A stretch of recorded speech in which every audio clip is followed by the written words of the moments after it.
Dévotion Fanro du mercredi 21 décembre 2022 par l'apôtre Grace Lubega. Titré, le conseil de sa parole. Psaume 107, 20, KJV, il envoya sa parole, les guérit et les délivra de leur destruction. Aujourd'hui, je souhaite vous intéresser à un sujet qui est devenu une préoccupation pour beaucoup d'hommes et de femmes de Dieu. C'est une question de conseil.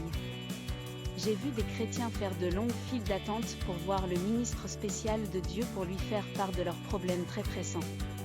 Certaines églises ont des jours de la semaine réservés au conseil.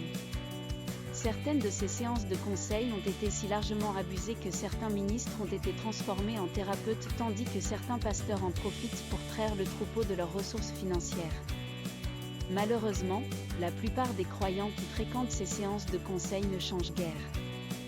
Ils ont des pasteurs en numérotation abrégée comme réponse ultime aux moindres problèmes auxquels ils sont confrontés.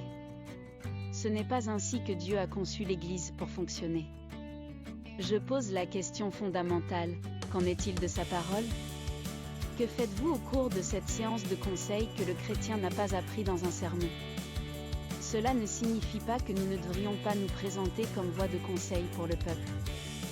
Mais nous devons nous rappeler que Jésus nous a laissé sa parole et son esprit. En tant que ministres de l'Évangile, nous devons orienter les chrétiens vers la parole afin qu'ils apprennent à se battre pour eux-mêmes, pour édifier leur foi et ne pas courir vers un homme ou une femme de Dieu chaque fois qu'ils se sentent attaqués par l'ennemi. Lorsque nous orientons les hommes vers la parole, nous garantissons qu'ils grandissent. Alléluia! Approfondissement, Jean 21h15, Jean 14h26 AMP Golden Nugget. En tant que ministre de l'Évangile, nous devons orienter les chrétiens vers la parole afin qu'ils apprennent à se battre pour eux-mêmes. Prière, Père bien-aimé, je te remercie pour cette connaissance. Merci pour ta parole qui est un réservoir inépuisable de sagesse. J'ai de la compréhension et je sais tirer des conseils des Écritures.